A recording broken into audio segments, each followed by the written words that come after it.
Hello my dear students, কেমন আছো সবাই? আই হোপ যে তোমরা সবাই খুব ভালো আছো। আজকে আমরা পড়তে চলেছি মানব দেহের বিভিন্ন অঙ্গ সমূহ। এটা ক্লাস 9-এর দ্বিতীয় অধ্যায়, জীবন সংগঠনের স্তর, তার লাস্ট পোর্শন। আমাদের টার্গেট হলো ANM GNM exam, just syllabus class 9 এবং ক্লাস 10।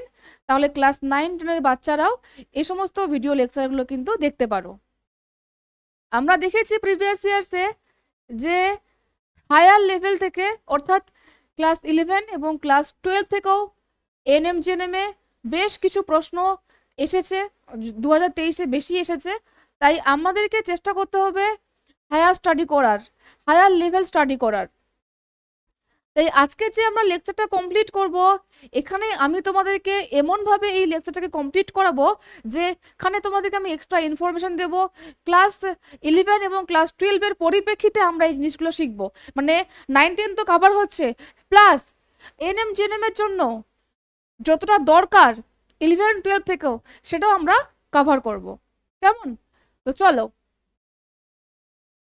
আমরা যদি সিলেবাস দেখি, ক্লাস 9-এর 5টা চ্যাপ্টার আর ক্লাস 10-এর 5টা চ্যাপ্টার রয়েছে। টোটাল আমাদের 10টা চ্যাপ্টার রয়েছে। উই অল নো দ্যাট জীবনতার বৈচিত্র্য, জীবন সংগঠনের স্তর, জৈবনিক প্রক্রিয়া, জীববিদ্যা, মানব কল্যাণ, পরিবেশ ও তার সম্পদ। ক্লাস 10-এ রয়েছে জীবজগতের নিয়ন্ত্রণ ও সমন্বয় সাধন, জীবনের প্রবাহমানতা, বংশগতি ও কয়েকটি সাধারণ জিনগত রোগ, অভিব্যক্তি ও অভিযোজন, পরিবেশ ও তার সম্পদ। এই অধ্যায়গুলো আমাদের একদম নিংড়ে দিতে হবে, একদম খুঁটিনাটি নিখুঁতভাবে অনুশীলন করতে হবে, আমাদেরকে প্র্যাকটিস করতে হবে প্রচুর পরিমাণে। সব আমরা করব। তাহলে নবম শ্রেণীর দ্বিতীয় অধ্যায়, জীবন সংগঠনের স্তর, মানব দেহের বিভিন্ন অঙ্গ সমূহ। তো চ্যাপ্টারের নাম শুনে বুঝতে পারছো যে জীবন সংগঠন এবং তার কি স্তর, কি কি স্তরে আমাদের জীবনটা সংগঠিত হয়েছে। আমরা সবাই জানি আমাদের দেহের গঠনগত এবং কার্যগত একক হচ্ছে সেল। আমাদের দেহ কোষ দ্বারা গঠিত। এই কোষগুলো মিলিত হয়ে কি তৈরি করে? টিস্যু বা কলা তৈরি করে। আজকে বোর্ডটা একটু ডিস্টার্ব দিচ্ছে আমাদেরকে বেশ ভালো মতো, সরি। বেশ, তাহলে সেল নিয়ে টিস্যু তৈরি হয়। আমরা জানছি কি যে সেল, সেল নিয়ে টিস্যু তৈরি হয় বা কলা। এই টিস্যুগুলো নিয়ে অর্গ্যান তৈরি হয়, আর এই অর্গ্যানস নিয়ে কি হয়? সিস্টেম তৈরি হয়, আর এই সিস্টেম নিয়ে আলটিমেটলি তারপর অর্গানিজমস তৈরি হয়। সিম্পল। তাহলে আমরা আজকে কোনটা পড়তে চলেছি? আমরা পড়তে চলেছি কিন্তু অর্গ্যান। ওকে, অর্গ্যানটা আমরা শিখছি। তো দেখো তোমাদের সিলেবাসে আজকে কিন্তু বেশ ভালো মতো ডিস্টার্ব দিচ্ছে। তো যাই হোক, তোমাদের সিলেবাসে মেজর যে অঙ্গগুলো আছে, অর্থাৎ যেগুলো গুরুত্বপূর্ণ দেহের জন্য, সেই গুরুত্বপূর্ণ অঙ্গগুলি আছে, সবগুলোই গুরুত্বপূর্ণ, তবে যেগুলো মেজর আর কি সেগুলো সিলেবাসে রয়েছে। তো সেগুলোই আমরা স্টাডি করব। ওকে, তো দেখে নি কি কি অর্গান আমাদের রয়েছে। ত্বক, পাকস্থলী, অগ্নাশয়, ফুসফুস, হৃৎপিণ্ড, যকৃৎ, প্লীহা, বৃক্ক, মস্তিষ্ক, সুষুম্নাকাণ্ড, ডিম্বাশয়, শুক্রাশয়। টোটাল 12টা আছে। এই 12টা আমরা 3টে লেকচারে কমপ্লিট করব। আজকে আমরা ত্বক, পাকস্থলী, অগ্নাশয়, ফুসফুস এই 4টে কমপ্লিট করব। ওকে, এই 4টে আমরা আজকে কিন্তু শেষ করব। বেশ, এবার এই অর্গ্যানগুলোর আমরা কি কি পড়বো। আগে তো তোমাকে জানতে হবে না যে তুমি কোন বিষয়গুলোর সঙ্গে ডিল করতে চলেছো। ওকে, এখানে একটা বোতল রাখা আছে। আমাকে যদি কেউ জিজ্ঞেস করে যে এই বোতলটা কোথায় বা বোতলটা সম্পর্কে, তাহলে আমাকে আগে কি বলতে হবে? আমাকে বলতে হবে না যে এই বোতলটা কোথায় অবস্থান করছে, এর লোকেশনটা কোথায়। আমি বলবো টেবিলটার উপরে আছে। এবার যদি আমাকে বলতে হবে যে গঠনটা কিরকম, যে লম্বাটে নাকি তোমার হচ্ছে যে ছোট বোতল, নাকি প্লাস্টিকের তৈরি নাকি স্টিলের তৈরি, ওকে তো আমাকে ওর একটা আইডেন্টিফিকেশন তো আমাকে বলতে হবে, রাইট? কালারটা কিরকম বোতলটার। ঠিক সেরকম এই অর্গানসগুলোর আমরা জানবো প্রথমত অবস্থান, লোকেশনটা, দ্বিতীয়ত এদের গঠন, তৃতীয়ত এদের কাজ। দেহের বাইরে যে সমস্ত অঙ্গগুলো আছে সেগুলোকে তো আমরা ফিল করতে পারছি, দেখতে পাচ্ছি, কিন্তু দেহের ভেতরের যে অঙ্গগুলো আছে সেগুলোকে তো আমরা দেখতে পাচ্ছি না, তো সেই সম্পর্কেই আমরা কিন্তু জানবো। ক্লিয়ার? তো চলো,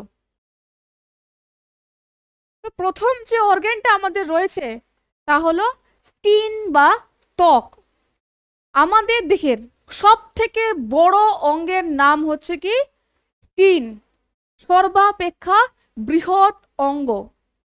আমাদের এন্টায়ার বডি সারফেস জুড়ে এই স্কিন রয়েছে, প্রায় 20 বর্গ ফুট আমাদের এই স্কিন নিয়ে রেখেছে। বেশ, তো স্কিন মেইনলি কি করছে? আমাদের দেহকে প্রোটেক্ট করছে। একটা মোবাইলেও আমরা কি করি আজকাল? কভার দিয়ে রাখি। কেন? যাতে সেই মোবাইলে স্ক্র্যাচ না পড়ে যায়, যাতে জল না পড়ে, অর্থাৎ প্রোটেক্ট করার জন্য। ঠিক সেরকম এই স্কিন সারাউন্ডিং যে এনভায়রনমেন্ট আছে, আমাদের যে পরিবেশ, এই পরিবেশের থেকে পরিবেশের যে প্রতিকূল অবস্থা, জীবাণুর হাত এবং বিভিন্ন যে অ্যালার্জেন আছে বা বিভিন্ন হার্মফুল যে সমস্ত পদার্থ আছে তাদের থেকে আমাদেরকে রক্ষা করছে। তাহলে এটা একটা ব্যারিয়ার হিসেবে কাজ করে। কাদের মাঝখানে ব্যারিয়ার এটা কাজ করছে? আমাদের যে ইন্টারনাল বা ইনসাইড, আমাদের দেহের যে ইন্টারনাল অর্গানসগুলো আছে আর দেহের বাইরের যে পরিবেশ, অর্থাৎ আউটসাইড আর এই যে ইনসাইড, এর মাঝে এই স্কিনটা কি কাজ করছে? একটা ব্যারিয়ার হিসেবে কাজ করছে, প্রাথমিক রক্ষক হিসেবে কাজ করছে। আবারও রিপিট করছি, আমাদেরকে প্রতিকূল অবস্থা, বিভিন্ন অ্যালার্জেন, যে সমস্ত পদার্থগুলো অ্যালার্জি তৈরি করে, তো সেইগুলোকে বলা হচ্ছে অ্যালার্জেন, বিভিন্ন হার্মফুল সাবস্টেন্স, তারপর বিভিন্ন জার্মস বা জীবাণু, রোদ্দুর, তারপরে তাপ, লাইট, এই সমস্ত থেকে রক্ষা করছে। বেশ, তাহলে এই পয়েন্টগুলো আমরা আগে লিখে নিই। কি কি জানলাম?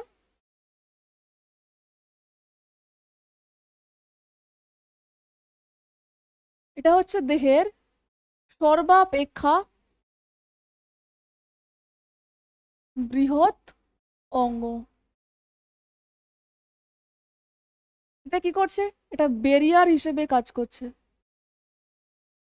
ব্যারিয়ার হিসেবে আউটসাইড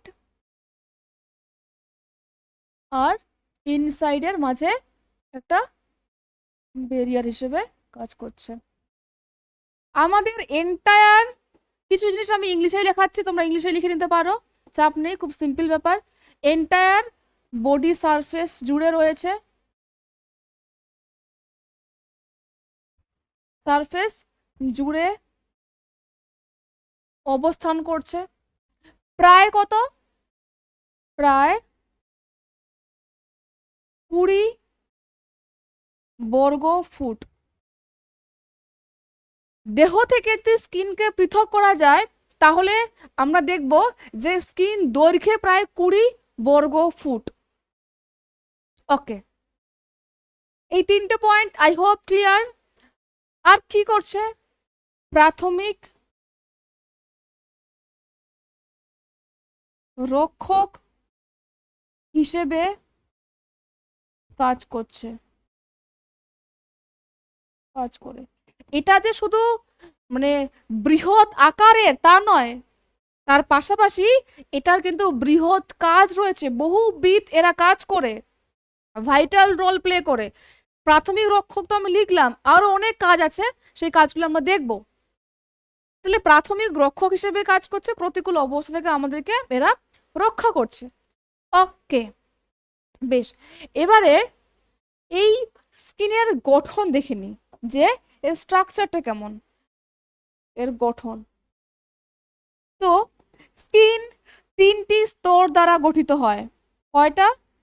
স্কিন 3টি স্তর দ্বারা বা স্তর নিয়ে গঠিত হয়, নিয়ে গঠিত, স্তর নিয়ে গঠিত। এই 3টা স্তরের নাম আমরা এবার জানবো। চলো, কমপ্লিট এই বিষয়টা যে 3টা স্তর থাকছে। আগে ছবিটা একটু লক্ষ্য করি, যে এই ছবিটা ভালোভাবে দেখো, 3টা স্তর তোমরা দেখতে পাবে। একটা হচ্ছে কি এপিডার্মিস, যেটা বাইরের এবং এটার অনেকটা কম দৈর্ঘ্য রয়েছে, পাতলা বাইরের স্তরটা। এর মাঝে রয়েছে কি ডার্মিস লেয়ার, এপিডার্মিস, তার নিচে রয়েছে আমাদের ডার্মিস, এবং তার নিচে রয়েছে কি সাবকিউটেনাস বা এটাকে হাইপোডার্মিসও বলা হয়ে থাকে। বেশ, তাহলে 3টা স্তর। চলো আমরা এবার লিখে নিই নামগুলো। এখানে আবার আমরা ফিরে আসব ছবিটার জন্য।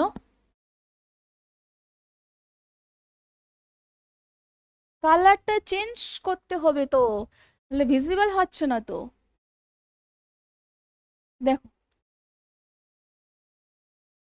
বাইরের স্তর, যার নাম হলো এপিডার্মিস। ওকে, তারপর আসে মাঝের বা মধ্যবর্তী স্তরটা, যার নাম হলো ডার্মিস। ওকে, তার নিচে আসে কি হাইপোডার্মিস, বা এটাকেও বলা হয় সাবকিউটেনিয়াস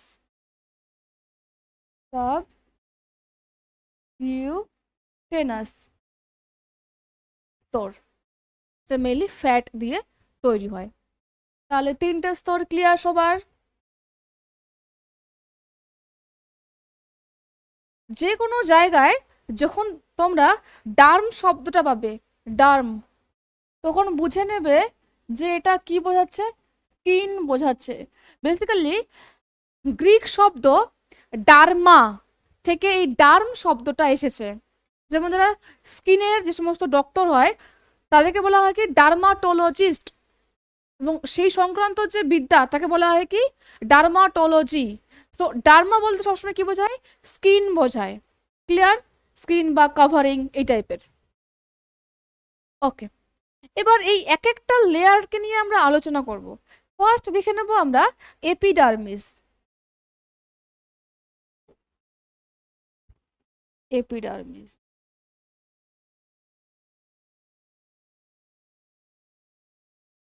তো আমাদের স্কিনের সব থেকে বাইরের যে স্তর সেটা হচ্ছে কি এপিডার্মিস, সেটা আমরা লিখে দিলাম। আর আবার লিখে দিই আমরা এটা, যে সর্বাপেক্ষা বাইরের স্তর। এই স্তরটা কি হয়, এই স্তরটা পাতলা হয়,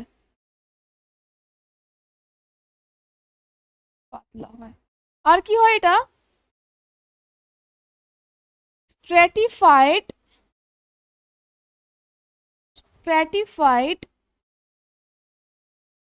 স্কোয়ামাস এপিথেলিয়াল টিস্যু বা আবরণী কলা দ্বারা গঠিত হয়। স্কোয়ামাস আবরণী কলা দ্বারা গঠিত হয়। বেশ, কলা চ্যাপ্টারে আই হোপ তোমরা স্ট্র্যাটিফাইড স্কোয়ামাস আবরণী কলা পড়েছো, না পড়লেও আমি পড়িয়ে দেব। ওকে, তাহলে এটা গেল। আর কি হয়, এই এপিডার্মিস স্তরে কিন্তু বেশ কতগুলো সেল থাকে। এখানে কি হয়, বেশ কতগুলো কিন্তু সেল থাকে। আর মেনলি এই স্তরটাই আমাদেরকে কি করে, বাইরের যে প্রতিকূল অবস্থা, এটা প্রাথমিক রক্ষা কবচ হিসেবে কাজ করে। এটা কাজ করে। তো প্রোটেক্ট তো আমাদেরকে করছেই। আমরা লিখতে পারি যে বাইরের প্রতিকূল অবস্থা থেকে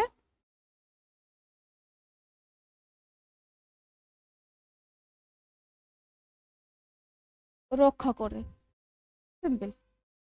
আর কি করে এটা, আমাদের দেহের অতিরিক্ত যে জল, সেই অতিরিক্ত মানে আমাদের দেহের যে জল, সেটা যাতে অতিরিক্ত আমাদের দেহ থেকে বেরিয়ে না যায়, সেই ওয়াটার লসকে সে কি করে আহ, প্রতিরোধ করে। ঠিক আছে, তাহলে কি লিখবো? অতিরিক্ত অতিরিক্ত জল অপসারণে বাধা দেয়, অপসারণে বাধা দেয়। আর একমাত্র এই লেয়ারটাই কি হয়, ভিজিবল হয়, মানে দৃশ্যমান। আমরা বাইরে থেকে যে লেয়ারটা দেখতে পাচ্ছি, এই যে এই লেয়ারটা, ঠিক আছে, তো এটাই হচ্ছে কি মেইনলি আমাদের এপিডার্মিস লেয়ার।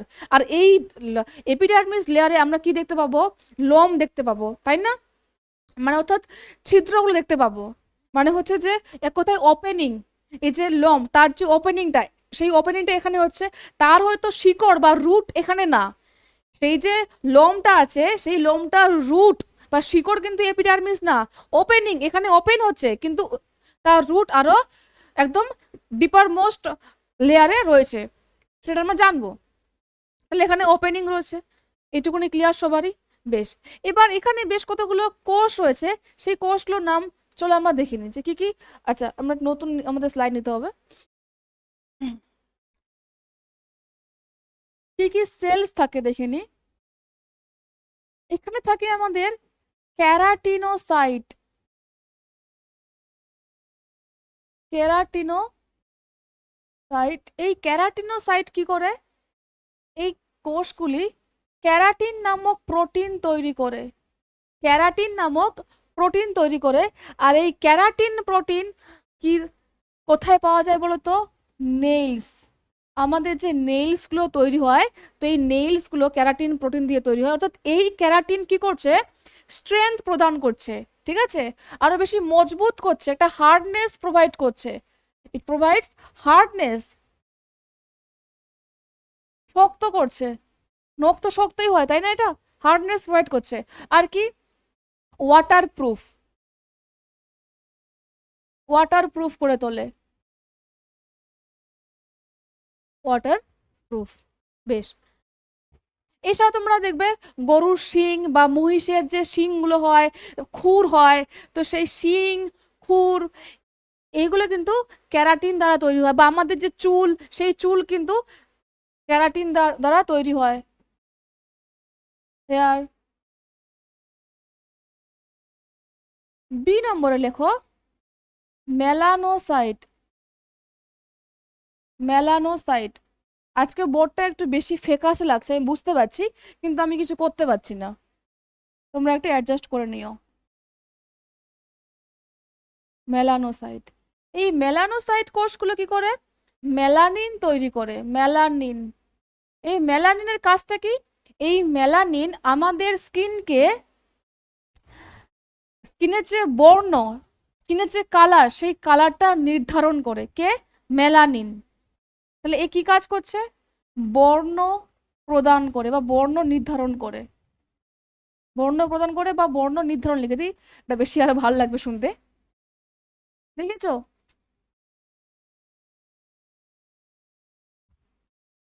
প্রবলেম করছে বর্ণ নির্ধারণ। ওকে, দেখবে যে সমস্ত মানুষের দেখে মেলানিন কম থাকে তারা বেশি ফর্সা হয়, আর যাদের দেখে মেলানিনটা বেশি পরিমাণে থাকে তারা তুলনামূলক কম ফর্সা হয়, মানে তারা হচ্ছে ব্ল্যাক হতে পারে, ডার্ক টাইপের হয়।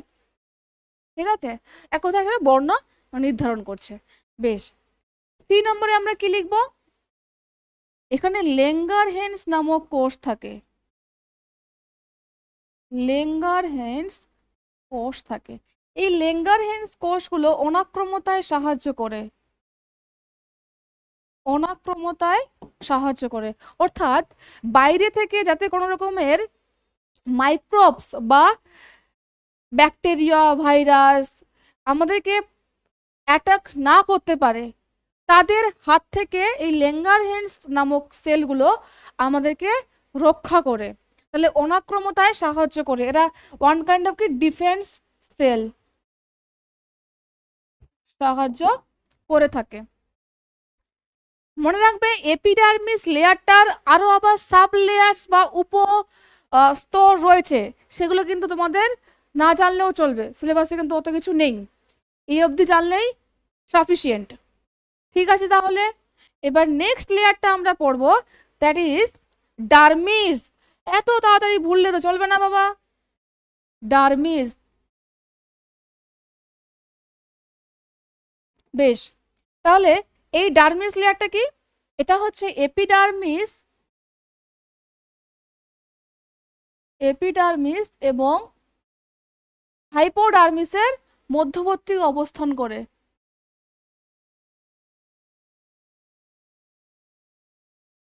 ডার্মিসের মাঝে অবস্থিত,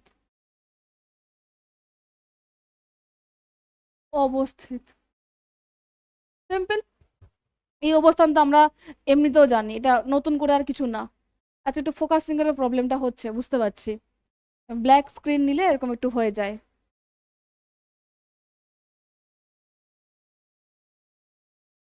দেখি তো আমি একটু থিমটা চেঞ্জ করে।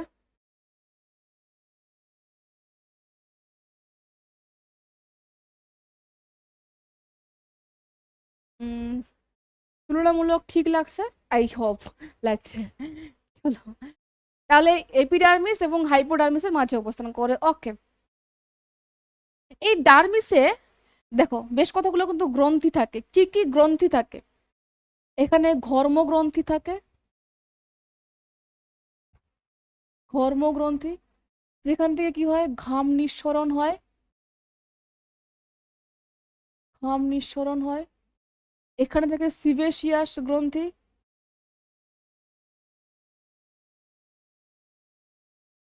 এই সিবেশিয়াস গ্রন্থি থেকে সিবাম খরিত হয়, সিবাম। এই সিবাম কি করে? আমাদের স্কিনকে লুব্রিকেট করে, মানে এটা লুব্রিক্যান্ট হিসেবে কাজ করে, যাতে স্কিনটা ড্রাই না হয়ে যায়, স্কিনটা যাতে ড্রাই না হয়ে যায় সেরকম লুব্রিক্যান্ট হিসেবে কাজ করে। আর এছাড়াও মাইক্রোবস বা ব্যাকটেরিয়া থেকে আমাদেরকে রক্ষা করে। ঠিক আছে, সিবাম তাহলে কি কাজ করছে?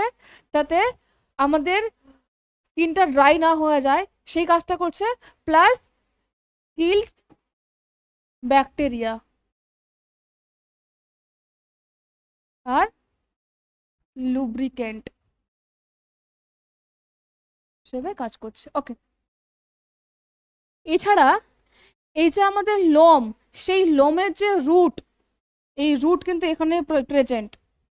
রুটস অফ হেয়ার, যে আমাদের ফলিকলস গুলো আছে, হেয়ার ফলিকলস, সেই এখানে কিন্তু প্রেজেন্ট। ওকে,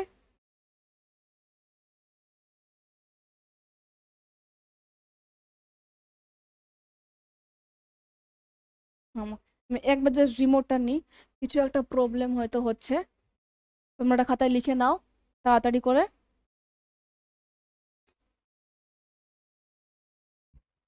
চলো, ঠিক হচ্ছে না।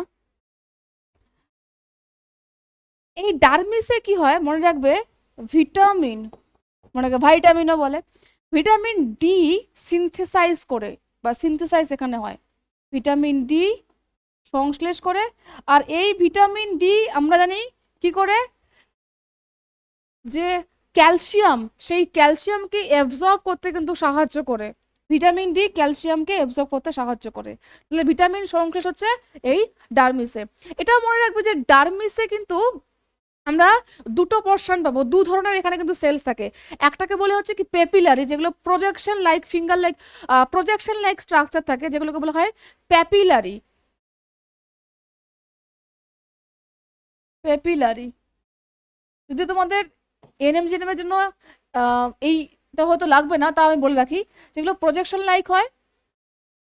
আর কি থাকে এখানে, রেটিকুলার অঞ্চল থাকে। তাহলে পেপিলারি অঞ্চল আর রেটিকুলার অঞ্চল।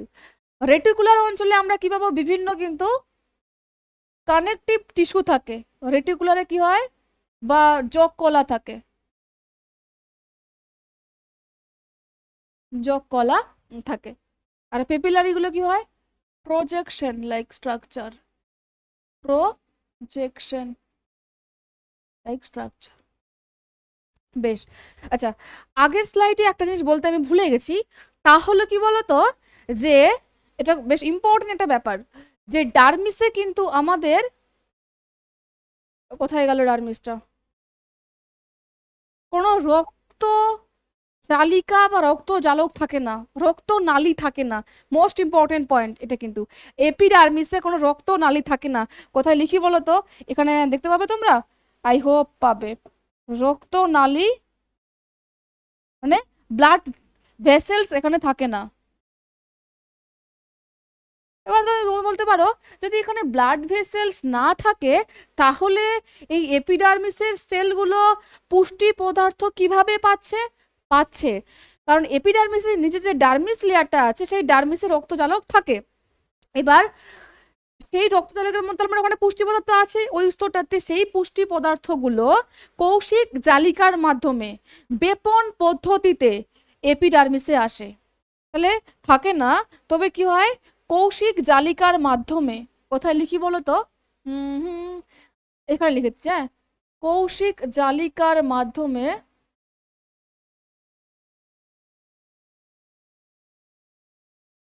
কৌশিক জালিকার মাধ্যমে বেপন পদ্ধতিতে পুষ্টি পদার্থ গৃহীত হয়। এখানে পদার্থ গৃহীত হয়, এই পয়েন্টটাও ক্লিয়ার। কৌশিক জালিকার মাধ্যমে বেপন পদ্ধতিতে পুষ্টি পদার্থ গৃহীত হয়। বেশ,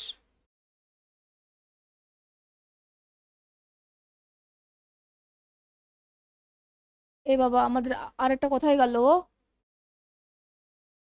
তো এটা তো হলো, তারপরে এটা তো হলো। আচ্ছা, এই পরে চলে এসছে, স্লাইডগুলো উল্টো হয়ে গেছে। তাহলে এখানে কি হয়, আমাদের রক্তনালী থাকে,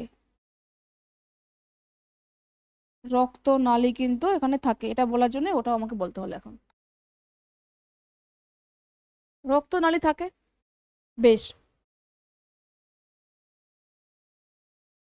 এবারে আমাদের নেক্সট যেটা রয়েছে হাইপোডার্মিস। হাইপোডার্মিস,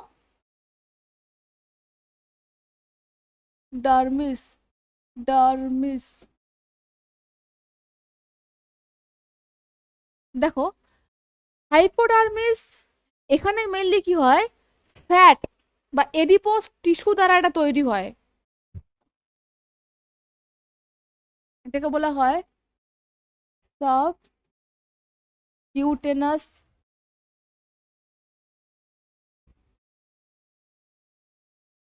কিউটেনাস টিস্যু, সাবকিউটেনাস বলা বলা হয়, যেখানে মেনলি কি হয়, ফ্যাট স্টোর থাকে, এখানে ফ্যাট সঞ্চিত থাকে, বা আমরা বলতে পারি এডিপোজ, এডিপোজ টিস্যু। আচ্ছা, এডিপোজ বানানটা এরকম হবে, এডিপোজ টিস্যু মানে না জানি তো, এডিপোজ টিস্যু বা কলা, এই এডিপোজ কলার কোষগুলোকে কি বলা হয়, এডিপোসাইট বলা হয়, এডিপোস কোষ। বেশ, তো সেখানে যেহেতু ফ্যাট আছে তাই এটা কি করে বলো তো, তাপমাত্রা নিয়ন্ত্রণে সাহায্য করে। তাপমাত্রা, আমাদের দেহের যে তাপমাত্রা তার নিয়ন্ত্রণে সাহায্য করে, নিয়ন্ত্রণ করে। কিভাবে নিয়ন্ত্রণ করে, গরমের সময় আমাদের যে ঘাম নিঃসরণ হয়, সেই ঘাম নিঃসরণের মাধ্যমে কিন্তু আমাদের বেসিক্যালি কি হয়, যে তাপটা, সেই তাপটা বেরিয়ে যায়।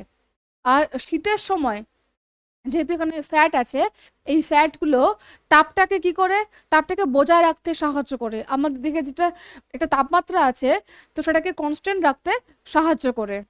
দেখবে অনেক সময় আমাদের শীতের সময় কি হয়, ঠান্ডা লাগলে হাত পা শিউরে ওঠে, তাই না, এগুলো তো গুসবাম্পস হয়। তো সেটা বেসিক্যালি কিসের সিগন্যাল, যে তোমার এবার কিন্তু শীত করছে। তো এইভাবে করে আমাদের দেহকে কি করে, তাপটা বজায় রাখতে সাহায্য করে। বেশ, আমরা তাহলে যদি ওভারঅল কাজ দেখি, ওভারঅল আমাদের স্কিনের কি কি কাজ, চলো দেখে নিই। সংক্ষেপে লিখে দিচ্ছি একটা একটা করে। প্রথমত সুরক্ষা প্রদান করে,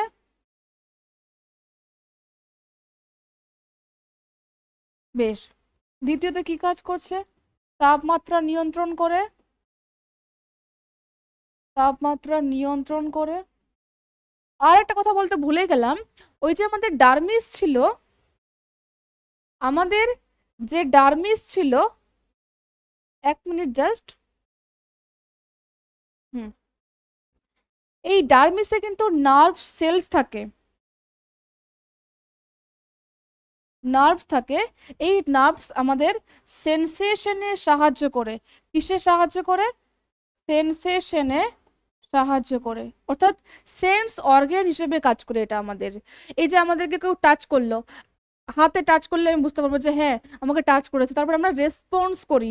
সেই যে আমাদের উদ্দীপক, সেই উদ্দীপকের বিরুদ্ধে আমরা রেসপন্স করি। আমরা ধরো না বাইরে বেরিয়েছি, প্রচুর সূর্যের তাপ আমাদের আমাদের ত্বকে ধরো না পড়ছে, তখন কি হবে? আমরা নিজেকে গুটিয়ে রাখার চেষ্টা করি, তাই না? তাও বা ধরো না যে একটা আহ, গরম কোনো একটা টিফিন বক্স আছে, তুমি গরম একটা টিফিন বক্সে হাত দিলে তোমার গরম লাগবে। বা তুমি যদি একটা ঠান্ডা কোনো একটা বোতল ধরে নাও যে তুমি ফ্রিজ থেকে বের করলে, তোমার শীত করবে। তাহলে এই যে ঠান্ডা, এই যে চাপ তাপ, এই সেন্সেশনগুলো, টাচ মানে স্পর্শ, এই এগুলো আমরা বুঝতে পারি। বুঝতে পেরেছো? এই নার্ভসগুলো একটা সিগন্যাল দেয় আমাদের ব্রেনকে, এবং তারপর আমরা রেসপন্স করি।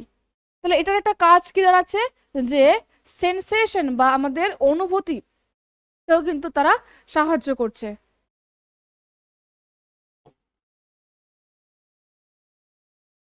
সেন্সেশন আমি ইংলিশে লিখলাম। 4 নম্বর কি? এটা কিন্তু সঞ্চয় কার্যেও সাহায্য করছে। এই যে ফ্যাট সঞ্চয় করে রেখেছে, তো এই ফ্যাটটিও তো আমাদেরকে তাপমাত্রা নিয়ন্ত্রণ করছে, তার পাশাপাশি এনার্জিও দেয়। ফ্যাটগুলো ভেঙে গিয়ে কি করে? আমাদেরকে শক্তি প্রদান করে। ক্লিয়ার? বেশ। তাহলে সঞ্চয় কার্যে আমাদেরকে এরা সাহায্য করছে, সুরক্ষা প্রদান করছে, তাপমাত্রা নিয়ন্ত্রণ করছে। এছাড়া ঘামের মাধ্যমে, মনে রাখবে, বিভিন্ন বিপাকজাত বর্জ্য পদার্থ যেমন ইউরিয়া, ইউরিক অ্যাসিড সামান্য হলেও নিঃসৃত হয় ঘামের মাধ্যমে। তাহলে এটা কি? আমাদের দিকের বিপাকজাত বর্জ্য পদার্থ, বা এক কথায় রেচন অঙ্গ হিসেবেও কাজ করছে। তাহলে বর্জ্য পদার্থ, বিপাকজাত বর্জ্য পদার্থ পদার্থ নিঃসরণে সাহায্য করে,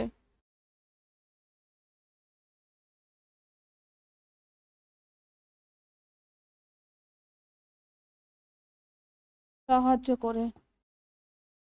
তো এই ছিল আমাদের স্কিন। আই হোপ প্রত্যেকের ক্লিয়ার। এখান থেকে প্রশ্ন আসলে সবাই সলভ করতে পারবে। চলো, এরপর আমরা জানবো পাকস্থলী সম্পর্কে। পাকস্থলী, দ্য নেক্সট। কেউ লিখতে ছাড়া পড়ে গেলে একটু আবার রিপিটেডলি দেখবে। পাকস্থলী, যার ইংরেজি নাম আমরা সকলেই জানি, স্টোমাক, তাই না? স্টোমাক। স্টোমাকের ছবি দেখলে আমরা কি দেখতে পাচ্ছি? এটা একটা সেক লাইক স্ট্রাকচার, তাই কি না? থলির মতো লাগছে কি না? তো এটা এরকম কি একটা সেক লাইক বা থলির মতো এটা গঠন এর রয়েছে। এরকম গঠনটা কেনই বা হয়েছে এই পাকস্থলীর? যাতে খাবার স্টোর রাখতে পারে।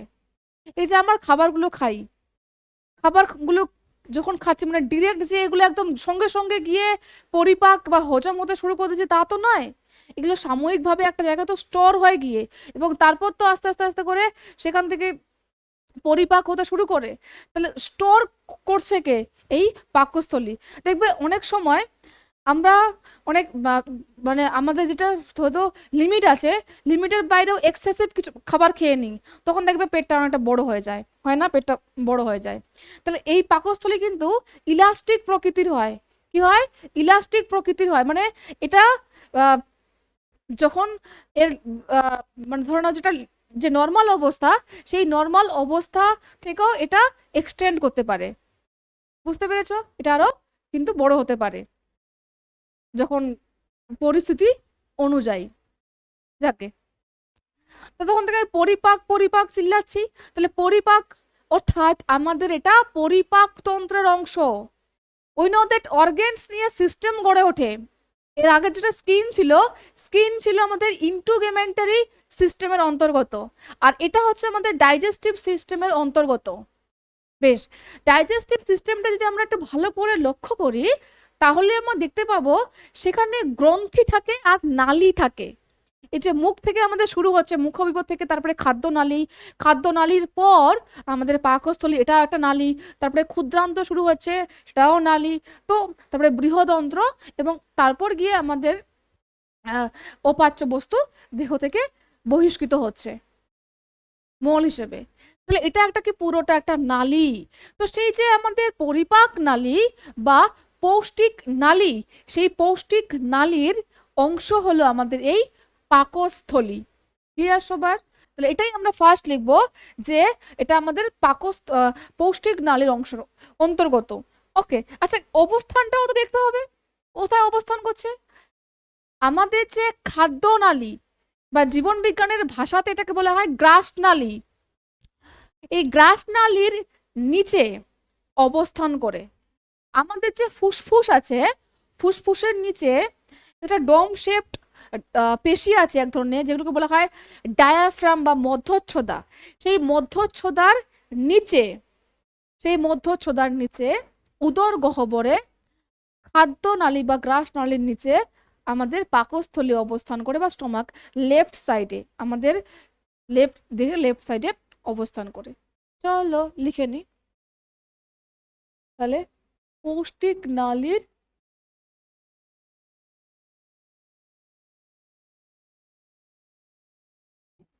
অংশ। অবস্থানে কি লিখবো?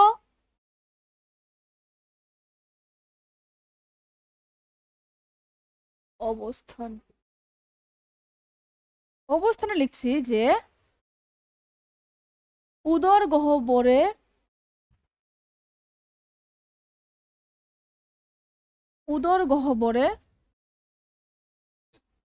মধ্যচ্ছদার, আচ্ছা উদর গহ্বর গ্রাস নালী লিখে লিখে, হ্যাঁ, গ্রাস নালীর নিচে বাম দিকে, গহ্বরের লেফট সাইড, হ্যাঁ, গ্রাস নালীর নিচে পাকস্থলী অবস্থিত।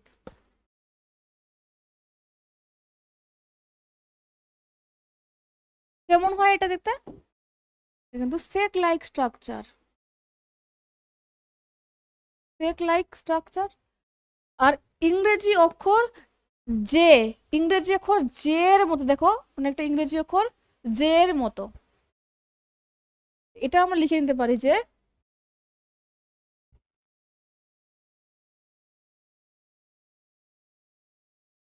অক্ষর জে এর মতো দেখতে।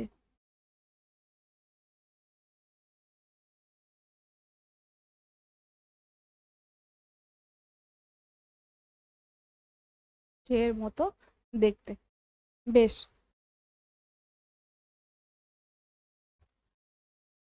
এবারে দেখে নেব এদের, মানে এই পাকস্থলী, এদের কেন বলছি, একটাই তো পাকস্থলীর গঠন।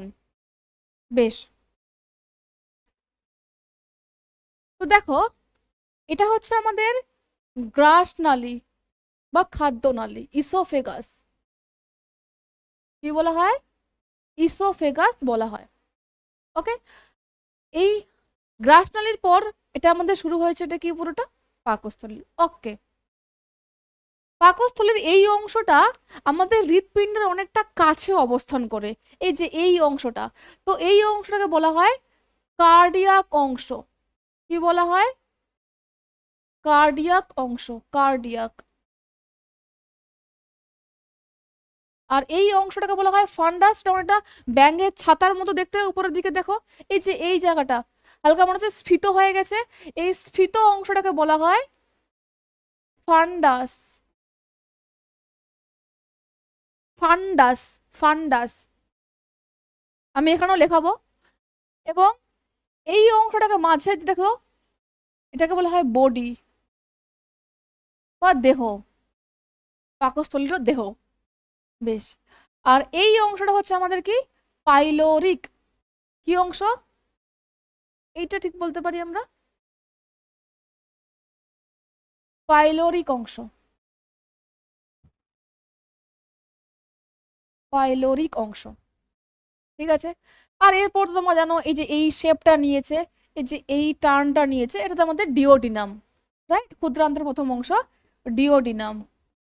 এই ডিওডিনামের উপরেই আমাদের পাকস্থলী রয়েছে, ডিওডিনাম ইউ আকৃতির হয়ে থাকে।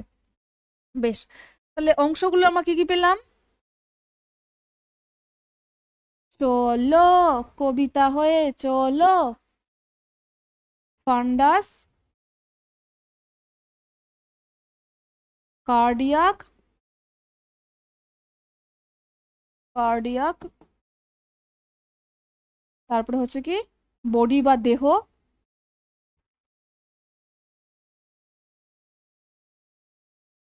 আমি বাংলাতে লিখেছি, এবং তারপর পাইলোরিক।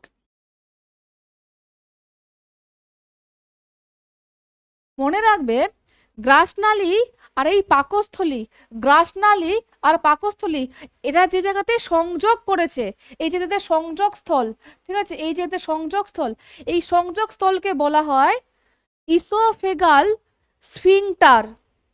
স্ফিংটার বলতে কি বোঝায়? সংযোগ স্থল। আর ইসোফেগাস, ইসোফেগাস মানে হচ্ছে গ্রাসনালী, সো ইসোফেগাল স্ফিংটার। কি বললাম? গ্রাসনালী ও আমাদের পাকস্থলী এর সংযোগ স্থল, দেখেছো রিমুভ হয়ে যাচ্ছে, কিন্তু রিমুভ করলে কি হবে? আমরা আবার লিখবো, আমরা আবার উঠে দাঁড়াবো। তো দেখো বলা হয় ইসোফেগাল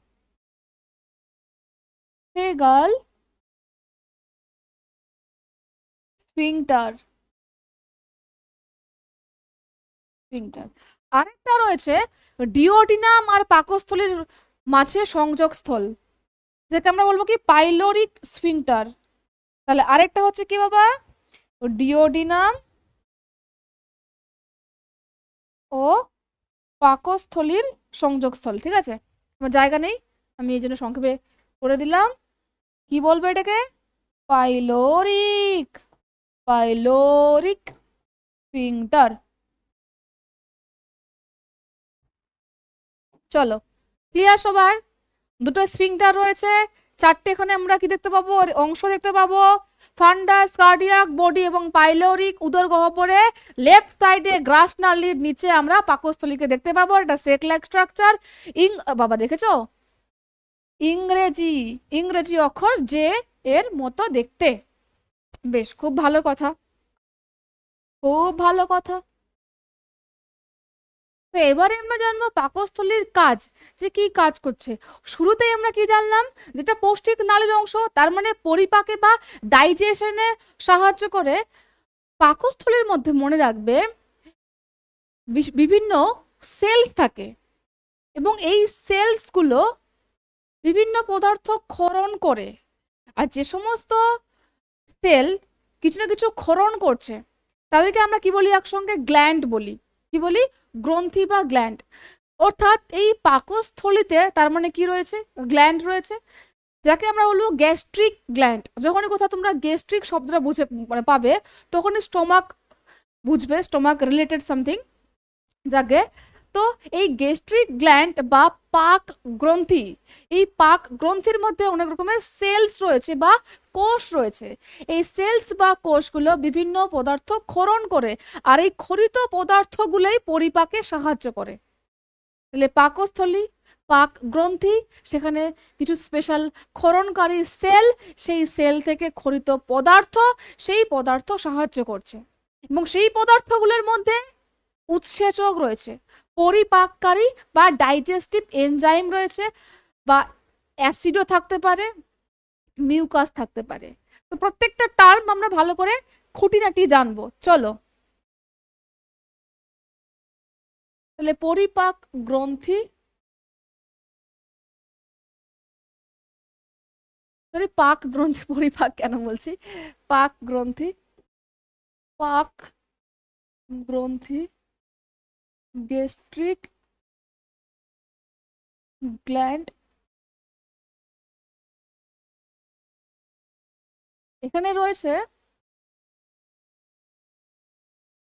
এ নম্বর বা 1 নম্বর দিয়ে লিখতে পারো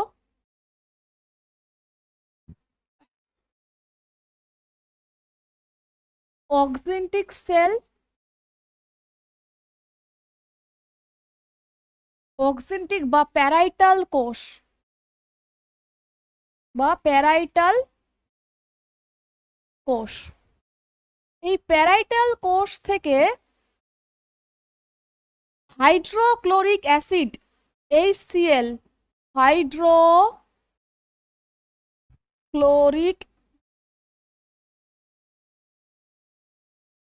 হাইড্রোক্লোরিক অ্যাসিড নিঃসৃত হয়। ব্রেকেটে লেখো এর সংকেত HCl। এই হাইড্রোক্লোরিক অ্যাসিড খাদ্যে উপস্থিত ব্যাকটেরিয়া অর্থাৎ যে মাইক্রোবস থাকে তাকে ধ্বংস করে। মনে রাখবে মেন এটা কাজ কি, কিলস ব্যাকটেরিয়া, খাদ্যে উপস্থিত ব্যাকটেরিয়াকে ধ্বংস করে। ওকে, 2 নম্বর লেখো পেপটিক বা চিপ কোষ, পেপটিক বা চিফ কোষ, চিফ কোষ। চিপ সেল থেকে পেপসিনোজেন খরিত হয়, পেপসিনোজেন, সিনোজেন। তো পেপসিনোজেন বেসিক্যালি এটা হলো পেপসিন নামক একটা উৎসেচক আছে, সেই পেপসিন উৎসেচকের নিষ্ক্রিয় অবস্থা হচ্ছে কি পেপসিনোজেন।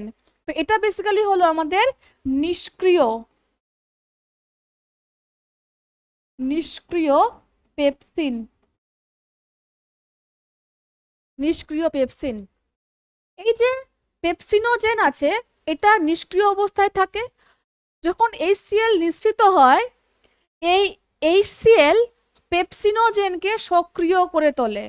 তাহলে কি জানলাম, HCl এই নিষ্ক্রিয় পেপসিনোজেনকে সক্রিয় করে তোলে, সক্রিয় পেপসিনে রূপান্তরিত করে, পেপসিনে রূপান্তরিত করে।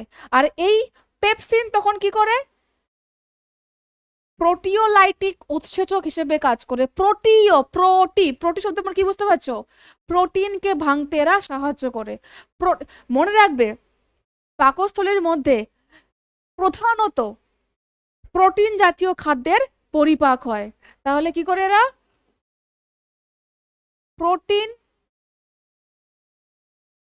প্রোটিন জাতীয় খাদ্য পরিপাকে সাহায্য করে, পরিপাকে এরা সাহায্য করে। সিম্পল। তাহলে পেপসিন ওটাও পি, প্রোটিন। তাহলে এটা আই থিঙ্ক মনে থাকবে তোমাদের সবার। এছাড়া কি থাকে এখানে, মিউকাস সেল থাকে। পাকস্থলীর যে অন্তঃগাত্র আছে, পাকস্থলীর যে অন্তঃগাত্র আছে, ছবিটা দেখলে বুঝতে পারবে। দেখো এই যে পাকস্থলী এর অন্তঃগাত্র, ঠিক আছে, যে ভেতরের দিকে যে দেওয়ালগুলো, তুমি ভাবতে পারো দেখো HCl এটা তো একটা অ্যাসিড, আর আমরা তো এইটুকু সবাই জানি যে অ্যাসিড মানে কি, সেটা কোনো কিছু সেখানকার ধ্বংস করে দেবে, তাই না? খুব খতরনাক একটা, খুব ডেঞ্জারাস একটা ব্যাপার অ্যাসিড। তাহলে এখান থেকে অ্যাসিড নিঃসৃত হচ্ছে, তাহলে তো এই পাকস্থলী তো তাহলে তাহলে ধ্বংস করে দেওয়া উচিত, মানে শেষ হয়ে যাবে, বিনষ্ট হয়ে যাবে পাকস্থলীর কোষগুলো যদি এখানে অ্যাসিড থাকে। তাহলে কেন বিনষ্ট হচ্ছে না, কারণ এই পাকস্থলীর কিন্তু যে ওয়ালগুলো রয়েছে সেগুলো যথেষ্ট কি হয়, স্ট্রং হয়, মিউকাস দ্বারা গঠিত হয়, এবং এই মিউকাস থেকে মিউকাস বা মিউসিন খরিত হয়। এই অন্তঃগাত্র যে মিউকাস, সেখান থেকে নামগুলো একই, গুলিয়ে ফেলো না, মিউকাস বা মিউসিন খরিত হয়। আর এই মিউকাস বা মিউসিন HCl এর অতিক্রিয়া, মানে অতি যাতে সে সক্রিয়ভাবে কাজ না করে, যখন যেটুকুন দরকার ব্যাস ওইটুকুনি, এর বাড়াবাড়ি যাতে কিছু না করে ফেলে।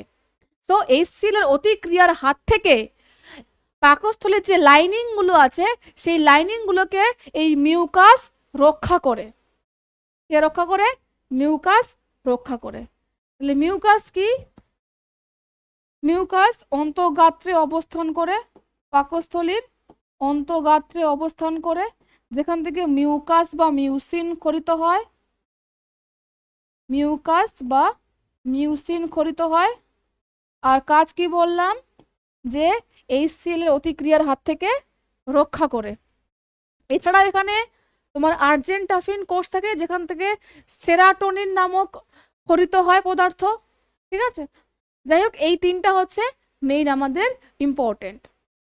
বেশ, তো পাকস্থলীতে তাহলে কি হচ্ছে, যদি আমরা কাজ দেখতে যাই সংক্ষেপে, প্রথমত খাদ্য সঞ্চিত থাকছে, খাদ্য সঞ্চয় করে রাখে। আর কি হয়, খাদ্য পরিপাকে সাহায্য করে। এবং কি জাতীয় খাদ্য পরিপাক হয়? প্রোটিন জাতীয় খাদ্য পরিপাক হয়। আর খুব সামান্য পরিমাণে এখানে ফ্যাট জাতীয়, যেটা মানে আমরা ধরি না, বলতে গেলে নেগলেক্ট করি, যে ফ্যাট জাতীয় খাদ্য এখানে পরিপাক হয়, ধরা হয়। এছাড়া কার্বোহাইড্রেটের কোনো এখানে ইয়ে নেই, সিট নেই, কার্বোহাইড্রেট কিন্তু এখানে কোনো পরিপাক হয় না। আর খাদ্যটা এখানে মনে রাখবে আংশিকভাবে পরিপাক হয়, এবং তারপর সেটা ডিওডিনাম হয়ে চলে যায় আমাদের কিন্তু ক্ষুদ্রান্তে, এবং সেখানে গিয়ে মেইন একদম ফাইনাল বা সম্পূর্ণ পরিপাক হয়ে থাকে। তাহলে এখানে আংশিক পরিপাক হয়ে থাকে। ঠিক আছে, আই হোপ এই পাকস্থলী তোমাদের সবার ক্লিয়ার। বেশ, চলো এবারে আমরা জানবো ফুসফুস সম্পর্কে। ফুসফুস, ফুসফুস, ওকে। তো দেখো, ফুসফুস বা লাং অবস্থান আগে দেখে নি, যে কোথায় অবস্থান করছে, রাইট?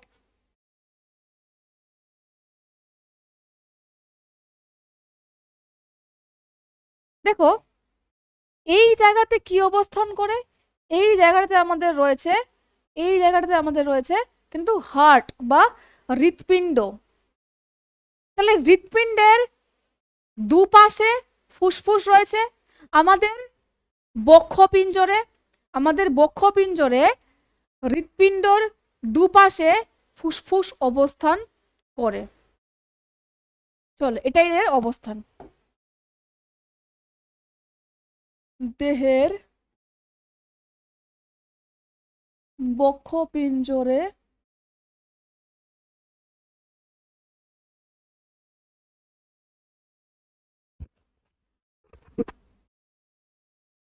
হৃৎপিণ্ডের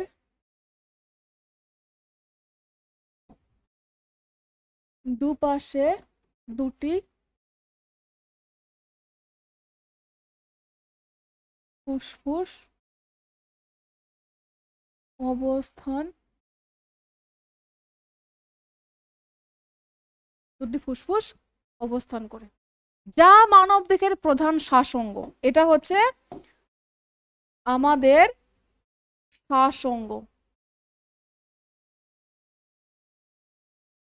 অর্থাৎ এর সাহায্যে আমরা কি করি? শ্বাস প্রশ্বাস করি। এই যে আমরা অক্সিজেন নিচ্ছি, কার্বন ডাই অক্সাইড ত্যাগ করলাম, এই যে শ্বাস প্রশ্বাস, ব্রিদিং, ব্রিদিং কে সাহায্য করছে? আমার ফুসফুস সাহায্য করে। এটা শ্বসন তন্ত্রের অংশ। কোন তন্ত্র? রেসপিরেটরি সিস্টেম বা শ্বসন তন্ত্রের একটা গুরুত্বপূর্ণ অংশ। ক্লিয়ার? এর আমরা অংশগুলো দেখব, যে ফুসফুসের কি কি অংশ রয়েছে। ওকে, দেখো, আমরা যে অক্সিজেনটা বায়ুমণ্ডল থেকে গ্রহণ করছি, সেটা আমাদের নাসারন্ধ্র হয়ে তারপর একটা মুখবিবর আর আমাদের এই নাসারন্ধ্রে যে নাসা গহ্বর রয়েছে তার ওখানে একটা কমন প্যাসেজ রয়েছে, কমন এরিয়া যেখানে দুটো মিলিত হচ্ছে, তাকে বলা হয় গলবিল। তো নাসারন্ধ্র হয়ে, গলবিল হয়ে, ল্যারিংস হয়ে এখানে কি রয়েছে, এই যে রিং লাইক স্ট্রাকচার দেখতে পাচ্ছ, এই যে ব্লু ব্লু যে রিং রিং স্ট্রাকচার, এটা হচ্ছে ট্রাকিয়া। সো ট্রাকিয়া বা শ্বাসনালী, ট্রাকিয়া বা কি বাবা, শ্বাসনালী, শ্বাসনালী হয়ে তারপর এটা চলে যাচ্ছে আমাদের ফুসফুসে। এবং ফুসফুসে যে যাচ্ছে দেখো এখানে দুটো ভাগে কিন্তু ভাগ হয়ে গেছে, রাইট? দেখো এখানটায় আর এখানটায়, তো দুটো ভাগে ভাগ হয়ে গেছে। এবং তারপর সেগুলো আরো বিভিন্ন শাখা প্রশাখায়, যেমন হয় না গাছ, গাছের যেমন দেখবে যে পাতাগুলো যেগুলো জালকাকার শিরাবিন্যাস হয়, বা এমনি তুমি যেটা গোটা গাছে দেখতে যাও দেখবে ডালপালা ছড়িয়ে ছিটিয়ে আছে, হ্যাঁ কি না? তো ঠিক সেরকম এখানে দেখো ডালপালার মতো আছে কি না, তো শাখা প্রশাখা এগুলো কিন্তু ডিভাইড হয়ে গেছে, সূক্ষ্ম সূক্ষ্ম নালী বিশিষ্ট। বেশ, তাহলে এই সূক্ষ্ম নালীগুলোর নাম জানতে হবে। দুটো যে ওখানে প্রধান শাখায় বিভক্ত হয়ে গেল, সেই প্রধান দুটো শাখার নাম আমাকে জানতে হবে। এই রিং লাইক যে স্ট্রাকচারটা তাকে আমাকে জানতে হবে, কেমন? ওকে, তাহলে ফুসফুসের গঠনে আমরা চলো দেখে নিই। এটা হচ্ছে আমাদের এখানে রয়েছে ল্যারিংস, যেটা আমাদের কি করে বলতো, ল্যারিংস কি কাজ করে, আমাদের যে ভোকাল কোড হিসেবে কথা কাজ করে, আমরা যে কথা বলছি, এই যে সাউন্ডটা প্রডিউস হচ্ছে, সেই সাউন্ড প্রডিউস করতে ল্যারিংস সাহায্য করে। ঠিক আছে, তাহলে এখানে কি রয়েছে আমাদের, এটা ল্যারিংস। এবং ল্যারিংস এর নিচে আমরা কি দেখতে পাচ্ছি,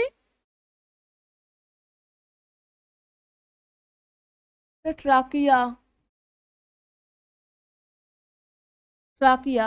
ঠিক আছে, এবং এই যে দুটো দুদিকে প্রধান শাখায় বিভক্ত হয়ে গেছে, ব্রঙ্কাই কি বলা হয়, ব্রঙ্কাই বলা হয়, প্লুরালে ব্রঙ্কাই, সিঙ্গুলারে বলা হয় ব্রঙ্কাস। বেশ, এবং এই যে আরো শাখায় বিভক্ত হয়ে গেছে এগুলোকে আমরা কি বলবো, ব্রঙ্কিওল, ব্রঙ্কিওল। তাহলে দুটো এরকম প্রধান শাখা চলে গেল, যাকে আমরা বলছি ব্রঙ্কাস বা ব্রঙ্কাই, এবং এগুলো আবার আরো ক্ষুদ্র নালী বিশিষ্ট হয়ে গেছে, আরো বিভিন্ন শাখা এই শাখাগুলোকে আমরা বলছি ব্রঙ্কিওল। এই যে শাখা, এটাকে এই গোলগুলোকে না, যেগুলো গোল লিখে এঁকেছে ওগুলো না, যে এক একটা যে দাগ টানলাম, এই যে এগুলো শাখাগুলোকে বলা হয় ব্রঙ্কিওল, বুঝা গেছে? আর এটাকে কি বলবো আমরা, ব্রঙ্কাস। সবাই দেখলে বুঝতে পারছো? বেশ, এবার আমরা দেখতে পাচ্ছি ব্রঙ্কিওলগুলোর একদম অগ্রপ্রান্তে, ব্রঙ্কিওলগুলোর অগ্রপ্রান্তে এরকম গোল গোল স্ট্রাকচার রয়েছে থলির মতো। এখানটা এই ছবিতে অতটা স্পষ্ট নয়, কিন্তু থাকে এরকম থলির মতো স্ট্রাকচার থাকে, যেগুলোতে কি হয়, রক্তজালক বিন্যস্ত থাকে বা ক্যাপিলারিস থাকে, রক্তজালক শিরা ধমনী ক্যাপিলারিস থাকে। ঠিক আছে, ওগুলোকে বলা হয় অ্যালভিওলাই বা বায়ুথলি। কি বলা হয়, অ্যালভিওলাই বা বায়ুথলি বলা হয়। এখানে হালকা করে বোঝা যাচ্ছে, আমি এখানটা একটা জাস্ট বড় করে দিচ্ছি, দিয়ে তারপর ওটাকে ইন্ডিকেট করছি।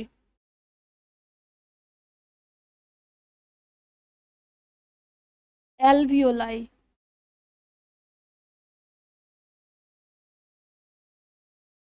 এই প্রত্যেকটা অংশ কিন্তু জানতে হবে। অ্যালভিওলাই এটা বায়ুথলি, যে বায়ুথলিতে কি হয়, গ্যাসের আদান প্রদান হয়ে থাকে।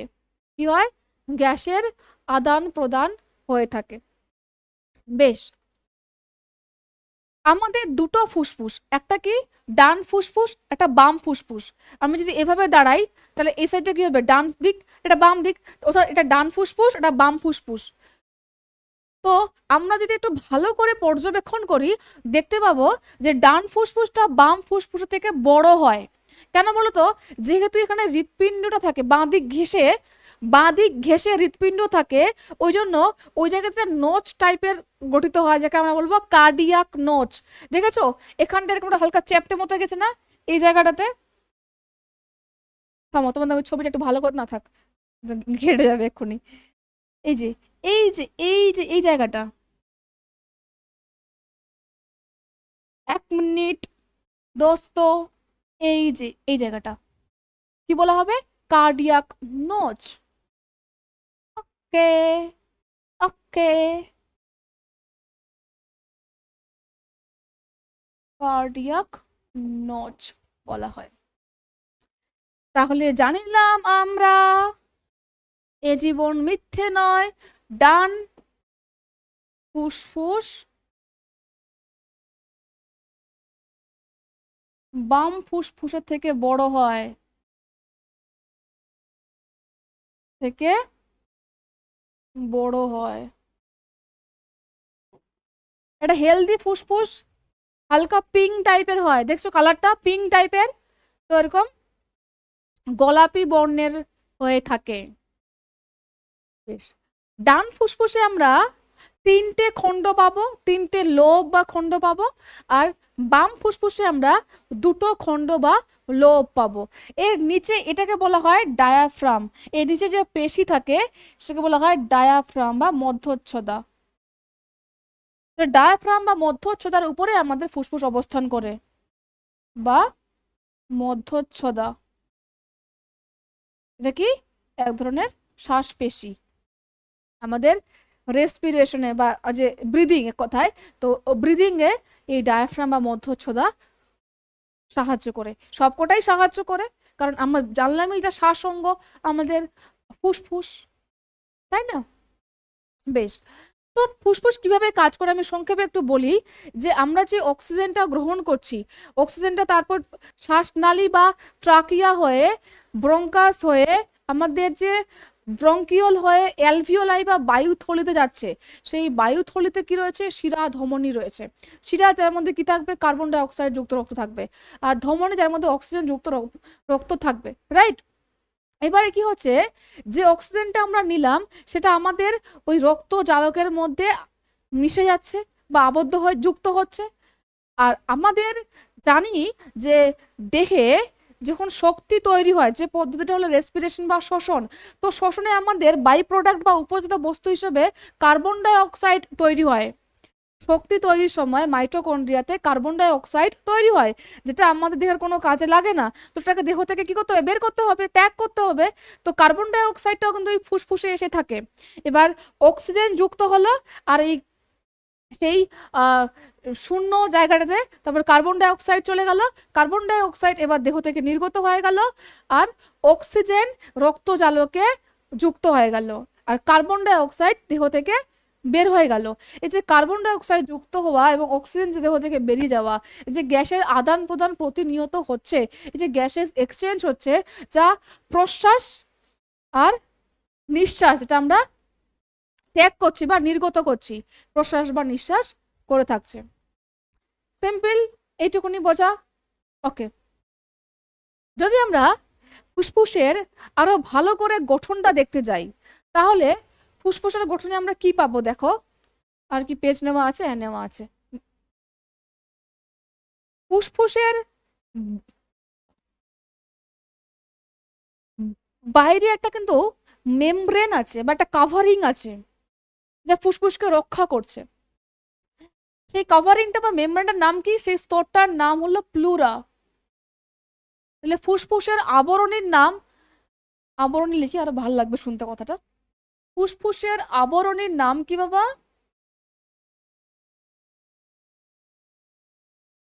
প্লুরা। প্লুরা। ধরে নাও যে এটা একটা একক স্তর আর এইটা একটা, ঠিক আছে, দুটো আমি দিলাম, আর এর মাঝে কি রয়েছে?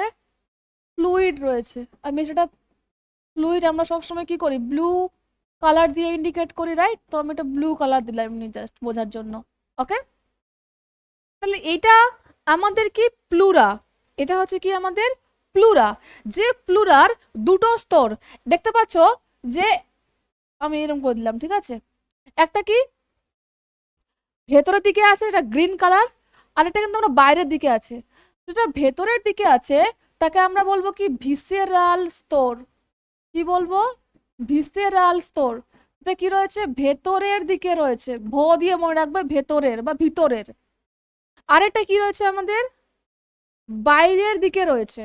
এই যে এটা আমাদের প্যারাইটাল স্তর। প্যারাইটাল স্তর, যা বাইরের দিকে রয়েছে।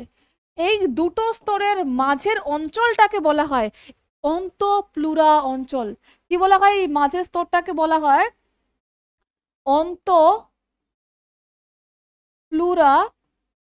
অঞ্চল। অন্তঃপ্লুরা অঞ্চল। বেশ, এই অন্তঃপ্লুরাল যে অঞ্চলটা রয়েছে সেখানে কি থাকছে? ফ্লুইড রয়েছে। এই ফ্লুইডকে বলা হয় প্লুরাল তরল। কি বলা হয়? প্লুরাল তরল বলা হয়। এই প্লুরাল তরলটা কি কাজ করছে? এটা প্লুরাকে ঘর্ষণজনিত আঘাত থেকে, ফ্রিকশন, ঘর্ষণজনিত আঘাত থেকে রক্ষা করে। কি করে এটা? ফ্রিকশন বা ঘর্ষণজনিত আঘাত থেকে রক্ষা করে।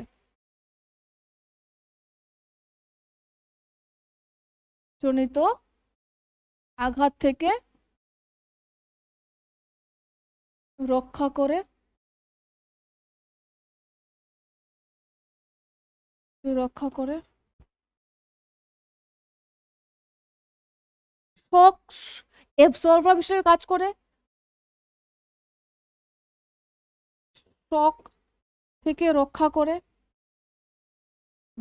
তৃতীয়ত কি? এটা দেখো, যে কোনো তরল বা ফ্লুইড কি করবে? হাইড্রেট রাখার চেষ্টা করবে। তো এটা কি করে? আমাদের ফুসফুসকে হাইড্রেটেড রাখে। হাইড্রেটেড রাখে।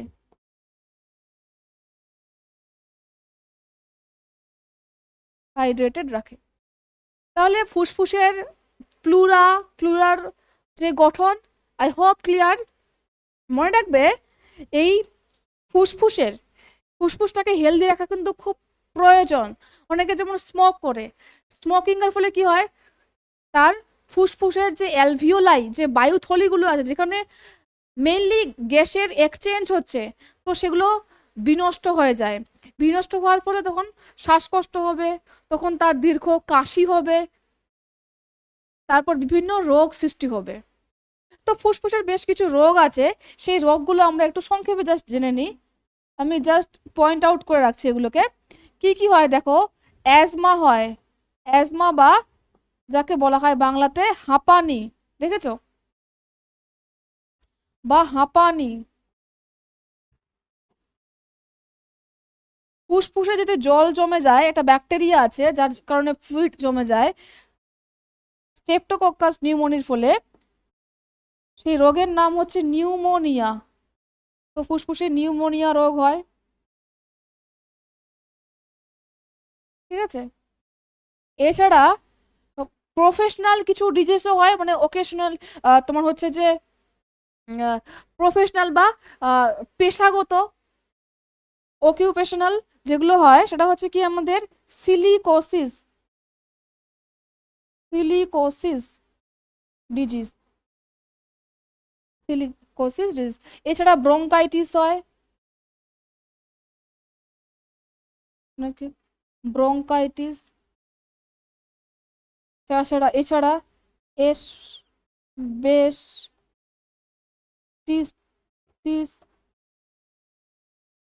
এই সমস্ত ডিজিজগুলো হয়ে থাকে। ঠিক আছে, চলো এবার আমরা জানবো অগ্ন্যাশয়ের ব্যাপারে। এটা আমাদের লাস্ট, এটা হলেই লেকচার খতম। দেখো, অগ্ন্যাশয়, এই যে তোমরা এখানে একটা ইয়েলো স্ট্রাকচার দেখতে পাচ্ছ পাতার মতো, এটাই হচ্ছে আমাদের অগ্ন্যাশয়। আর এই যে তোমরা একটা নলের মতো দেখতে পাচ্ছ, যে নল, এই নলের মতো গঠনটা, এটা হচ্ছে ডিওডিনাম। তাহলে ডিওডিনামের মাঝে দেখতে পাচ্ছি যে এই অগ্ন্যাশয় আড়াআড়ি ভাবে বা অনুপ্রস্থ ভাবে বিরাজমান। অবস্থানে লিখে নেব, চলো।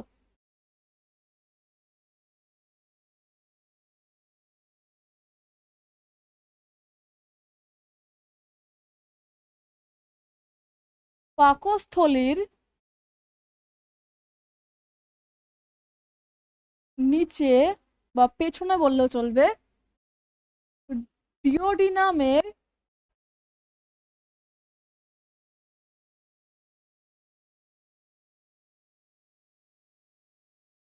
দুই বাহুর মাঝখানে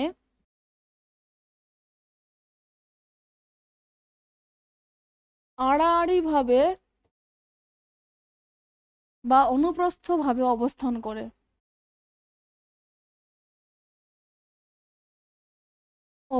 করে।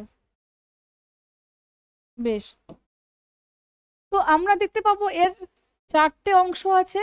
একটা হচ্ছে এর হেড, মানে মাথাটা, আর কি রয়েছে নেক, আর রয়েছে এর বডি, আর রয়েছে টেইল। তো এর হেড, এর যে মাথাটা, এটাকে বলা হয় কি এর হেড। এটা হচ্ছে কি ওর নেক, এটা হচ্ছে কি বডি, এবং এইটা হচ্ছে কি ওর টেইল। এই টেইলটা এখানে এটা আর এখানে আরেকটা আমাদের অর্গ্যান থাকে যার নাম হচ্ছে প্লিহা। তাহলে এর যে টেইল বা লেজ আছে, সেই লেজটা কি প্লিহা পর্যন্ত বিস্তৃত থাকে। কি থাকে এখানে আমাদের প্লিহা বলে একটা রয়েছে, প্লিহা। আর অগ্নাশয় কিন্তু লেফট সাইড ঘেঁষেই থাকে, তো প্লিহা আমাদের লেফট সাইডে থাকে, ওই লেফটের দিকে এর টেইলটা প্লিহা অবধি বিস্তৃত থাকে। বেশ, এটা হালকা গোলাপি বর্ণের হয়, চ্যাপ্টা পাতার মতো, গোলাপি বর্ণের চ্যাপ্টা। এই কালার দেখে আবার ডিসাইড করো না, চ্যাপ্টা, এটা জাস্ট একটা গুগল থেকে নামানো, চ্যাপ্টা পাতার মতো দেখতে হয়। এই অগ্নাশয় কিন্তু এক প্রকারের কি পরিপাক গ্রন্থি। তোমাদেরকে আমি বলছিলাম না যে কিছু গ্রন্থি আর কিছু নালী ডাইজেশনের হেল্প করে, তো এই নালীগুলোর মধ্যে অন্যতম হচ্ছে আমাদের কি অগ্নাশয় গ্রন্থি। এবার শোনো, যখন আমি বলছি গ্রন্থি, গ্রন্থি মানে কি কিছু না কিছু সিক্রেট করছে, কিছু না কিছু ক্ষরণ করে। তো মনে রাখবে, যে সমস্ত গ্রন্থি থেকে হরমোন ক্ষরিত হয় তাদেরকে আমরা বলবো এন্ডোক্রাইন বা অন্তঃক্ষরা গ্রন্থি। অন্তঃক্ষরা মানে অনেক ভেতর থেকে, অন্তঃক্ষরা গ্রন্থি। আর যে সমস্ত গ্রন্থি থেকে উৎসেচক ক্ষরিত হয় তাদেরকে আমরা বলবো এক্সোক্রাইন গ্রন্থি বা বহিঃক্ষরা গ্রন্থি। এই অগ্নাশয় থেকে হরমোনও নিঃসৃত হয়, আবার উৎসেচকও নিঃসৃত হয়। যেহেতু দুটোই হয়, তাই এটাকে কি বলা হয় মিশ্র গ্রন্থি বলা হয়। কি বলা হচ্ছে মিশ্র গ্রন্থি বলা হচ্ছে। অর্থাৎ এটা দেখো, মিশ্র গ্রন্থি কেন বলছি গ্রন্থি, কারণ হরমোনও সিক্রেট করে, আবার উৎসেচকও সিক্রেট করে। উৎসেচক, হরমোন অন্তঃক্ষরা অন্তঃক্ষরা গ্রন্থি থেকে নিঃসৃত হয়, আর উৎসেচক বহিঃক্ষরা গ্রন্থি থেকে নিঃসৃত হয়। অন্তঃক্ষরা বহিঃক্ষরা এই দুটো হিসেবেই এই আমাদের অগ্নাশয় কাজ করে থাকে। ক্লিয়ার? এবার কিভাবে কাজ করে সেটা আমাদেরকে জানতে হবে। চলো, তো দেখো এই অগ্নাশয়ে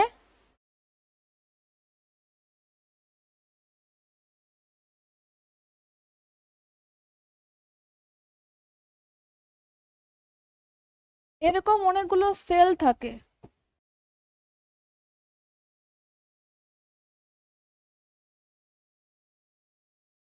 এরকম ফ্লাওয়ার্স এর মতো।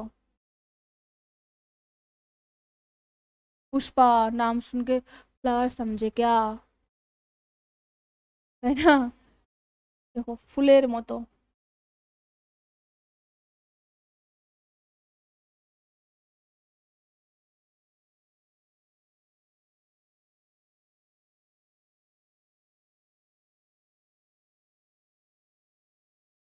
বুঝতে পেরেছো তো? এরকম ফুলের মতো স্ট্রাকচার থাকে এবং এর মাঝে অনেক রকমের সেলস থাকে।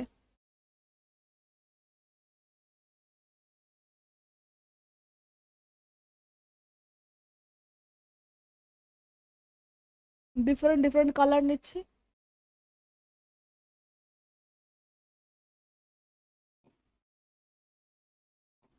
এই কালারগুলো হয়তো বা ভিজিবল নয়, কিন্তু জাস্ট আমাদেরকে দেখতে হবে, ঠিক আছে? এরকম সেল থাকে। বেশ, এই সেলগুলোকে আমরা বলবো যে ফ্লাওয়ার্সের মতো এসিনি। এই পোর্শনটাকে কি বলা হয়? এসিনি বলা হয়, ঠিক আছে? যেটা কি এদের এক্সোগ্রাইন বা এদের যে বহিঃক্ষরা পার্ট এটা। আর ভেতরের যে সেলস গুলো আছে সেটা অন্তঃক্ষরা হিসেবে কাজ করে। আরো বেশ কিছু সেলস দিলে মনে হয় ভালো লাগতো, দেখতে সুন্দর লাগতো আরো।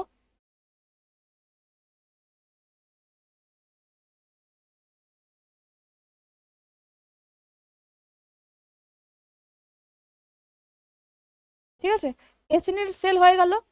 এবার শোনো, এই যে অঞ্চলটা, যে অঞ্চলে স্পেশাল যে সেলগুলো রয়েছে, এই অঞ্চলটাকে বলা হয় আইলেটস অফ লেঙ্গারহ্যান্স। কি বলা হয় এই অঞ্চলটাকে?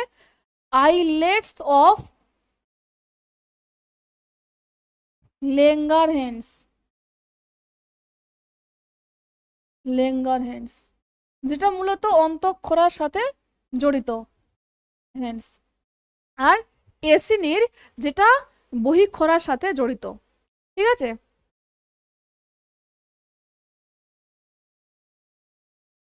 এবার দেখো, গ্রিন সেলগুলোর আমি নাম দিলাম কি? যেগুলো আলফা সেল। কি বাবা? আলফা সেল, ঠিক আছে? যেগুলো পিঙ্ক কালারের রয়েছে সেগুলোর আমি নাম দিলাম যে বিটা সেল। এগুলো হলো বিটা সেল, বিটা সেল। আর যেগুলো ব্লু কালারের রয়েছে সেগুলোর আমি নাম দিলাম যে এগুলো হচ্ছে আমাদের ডেল্টা সেল। এগুলো হচ্ছে কি? ডেল্টা সেল, ডেল্টা সেল, ঠিক আছে?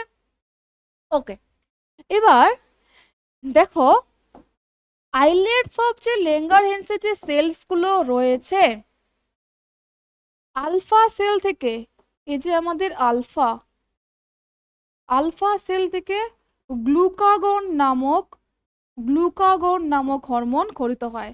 আর বিটা সেল থেকে, বিটা সেল থেকে ইনসুলিন নামক হরমোন খরিত হয়। এবং ডেল্টা কোষ থেকে, ডেল্টা কোষ থেকে সোমাটো, সোমাটো স্টেটিন হরমোন খরিত হয়। গ্লুকাগন কি করে? রক্তে শর্করার পরিমাণটাকে বৃদ্ধি করে দেয়। রক্তের মধ্যে সুগার অর্থাৎ গ্লুকোজ, গ্লুকোজের মাত্রাটাকে বৃদ্ধি করে, রক্তে গ্লুকোজের মান বৃদ্ধি করে। গ্লুকাগনের ঠিক উল্টো কাজটাই ইনসুলিন করে। ইনসুলিন রক্তে গ্লুকোজের পরিমাণটাকে হ্রাস করে। অর্থাৎ দেহের অতিরিক্ত, মনে রাখবে ইনসুলিন কি করে, দেহের অতিরিক্ত যে সুগার বা যে গ্লুকোজ সেটাকে গ্লাইকোজেনে কনভার্ট করে, গ্লাইকোজেনে কনভার্ট করে সেটাকে লিভার সেল আর আমাদের যে মাসেল সেল বা পেশি কোষগুলো রয়েছে সেই পেশি কোষে সঞ্চিত করে রাখে। যকৃৎ কোষ এবং পেশি কোষে সঞ্চিত করে রাখে কে? এই ইনসুলিন। আবার যখন আমাদের ঘাটতি দেখা যায় শর্করার, তখন গ্লুকাগন ওই সঞ্চিত গ্লাইকোজেনকে ভেঙে গ্লুকোজে কনভার্ট করে, অর্থাৎ রক্তে গ্লুকোজের মানটাকে তখন সে বৃদ্ধি করে দেয়। সোমাটোস্ট্যাটিন হরমোন কি কাজ করে? এই আলফা আর বিটার ক্রিয়া ইনহিবিট বা বাধা, বাধা প্রদান করে। তাহলে আমরা কি লিখব? আলফা কোষ, আলফা ও বিটা সেলের, বিটা সেলের ক্রিয়াকে বাধা দেয়, ক্রিয়াকে বাধা প্রদান করে। এছাড়া ডিওডিনাম, পিত্তাশয়, তারপর হচ্ছে যে পাকনালী, এদের বিচলনে বাধা দেয়। যে জিআইটি আছে তার বিচলনে এই সোমাটোস্টেটিন, সোমাটোস্টেটিন নাম শুনেই বুঝে নেবে যে বাধা প্রদান করা, ঠিক আছে, ইনহিবিট করা, সো বাধা দান করে। ওকে, তাহলে এদের অন্তঃক্ষরার কাজ তো তোমরা বুঝে গেলে যে অন্তঃক্ষরা হিসেবে এরা কি কি কাজ করছে। আর একটু আগে আমি বলেছিলাম যে কি এরা পরিপাকে সাহায্য করে, রাইট, এরা বহিঃক্ষরা গ্রন্থি হিসেবে কাজ করে। তো দেখো বহিঃক্ষরা গ্রন্থি হিসেবে এরা কিন্তু বিভিন্ন পরিপাককারী বা এখানে কিন্তু হাইড্রোলাইটিক উৎসেচক খরিত হয়। পরিপাককারী উৎসেচক বা হাইড্রোলাইটিক উৎসেচক খরিত হয়। এই হাইড্রোলাইটিক উৎসেচকগুলোর মধ্যে কি কি রয়েছে, এখানে তোমরা প্রোটিন ভঙ্গক পাবে, এখানে প্রোটিন ভঙ্গক উৎসেচক রয়েছে, এখানে রয়েছে কি শর্করা ভঙ্গক উৎসেচক, শর্করা ভঙ্গক উৎসেচক এবং ফ্যাট জাতীয় খাবারকে ভাঙার জন্য উৎসেচক। প্রোটিন ভঙ্গক উৎসেচক যেমন ট্রিপসিন, ট্রিপসিন। শর্করা ভঙ্গক যেমন amylase, amylase, maltase, amylase. Fat ভঙ্গক যেমন হচ্ছে লাইপেজ উৎসেচক, লাইপেজ উৎসেচক। সো এমাইলেজ, লাইপেজ এবং ট্রিপসিন, এই এই যে উৎসেচকগুলো আছে এই উৎসেচকগুলো আমাদের এই অগ্নাশয় থেকেই নিঃসৃত হয়। আলটিমেটলি আমরা বুঝতে পারলাম যে অগ্নাশয় একটা ভাইটাল রোল প্লে করে আমাদের পরিপাকে এবং আমাদের অন্তঃক্ষরা গ্রন্থি হিসেবে কাজ করছে, তাই না? বেশ, তাহলে এই ছিল আমাদের অগ্নাশয়ের গঠন এবং কাজ। যদি কারো কোনো কিছু কোথাও বুঝতে অসুবিধা হয় তাহলে কমেন্ট সেকশনে জানাতে পারো, আমি সবাইকে রিপ্লাই করার চেষ্টা করব। তাহলে আজকের লেকচারটা আমাদের এই অবধি থাকছে, লেকচার 1। আমরা দেখা করব আবার লেকচার 2-তে। তো ততক্ষণে সবাইকে সবাইকে ডাটা, বাই। আর একটা কথা বলে রাখি যে এনএম জিএনএম 2024-এর আমাদের নতুন ব্যাচ চলছে। যদি কেউ চাও তাহলে অ্যাডমিশন নিতে পারো আমার কমিউনিটি সেকশনে, বা আমার অনেক ভিডিও আপলোড করা আছে এই নিয়ে, বা আমার এই ডেসক্রিপশন বক্সেও তোমরা ফোন নাম্বারটা পেয়ে যাবে। So all the best guys, stay tune, tata.